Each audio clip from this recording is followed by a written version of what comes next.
So I'm not an engineer. Feeling a little bit intimidated, but that is generally my life because I have been working. I'm going to put on my stopwatch here. I've been working for nearly 30 years in Airbus, my whole professional career. And so I'm going to try to talk to you today about what we do and what we're looking for in industry.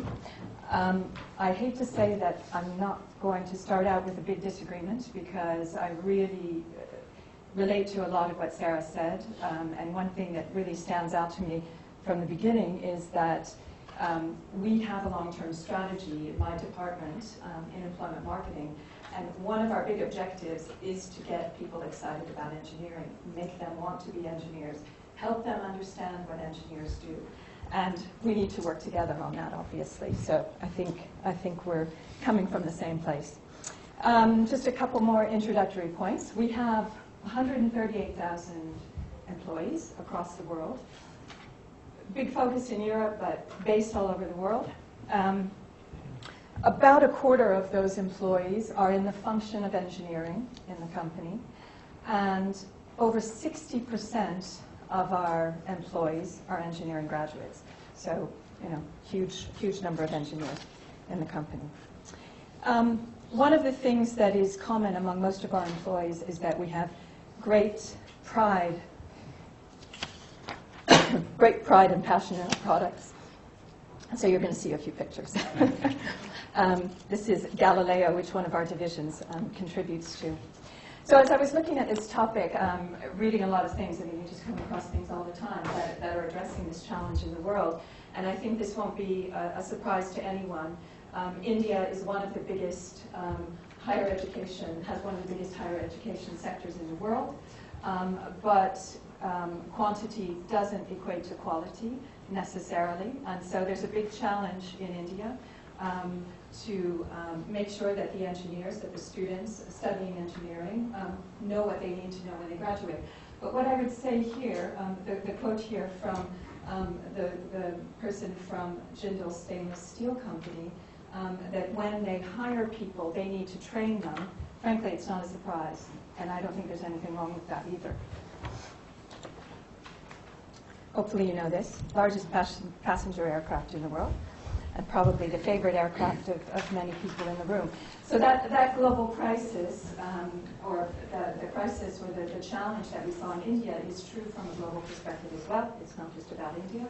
There are a lot of people out there in the world who are predicting that there is going to be a serious skills gap in the future over the next 10 to 15 years if we don't do anything about it in terms of addressing the needs of employers.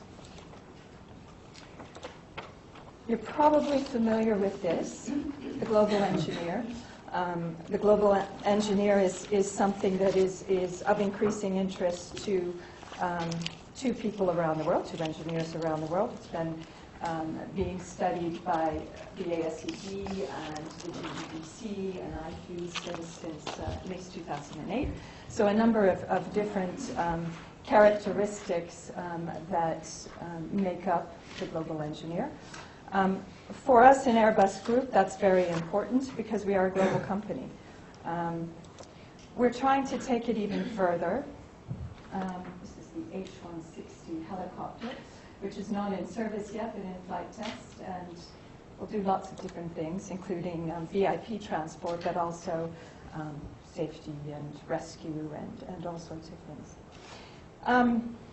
As a part of the work that we do as a company, we are looking to work with universities around the world to help us understand and help us understand together.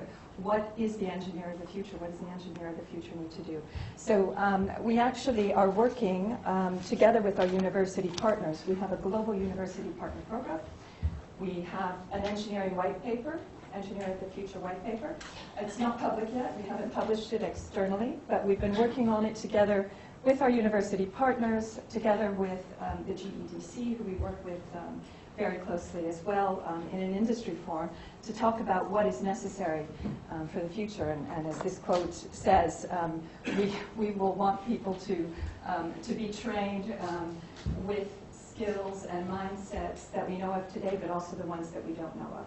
And that's quite a challenge. How can we anticipate what we don't know? We don't know what we don't know. So what do we look for beyond those common objectives that we're identifying together with the universities we work with? The 4 broad competency areas for an engineer in Airbus Group. And it's not completely exhaustive, what you see here, but what you see there in terms of the baseline technical areas, it's actually mostly focused on Airbus, the commercial aircraft manufacturer. We also look for certain generic disciplines, transversal disciplines, innovation, ICT knowledge, lean, change management.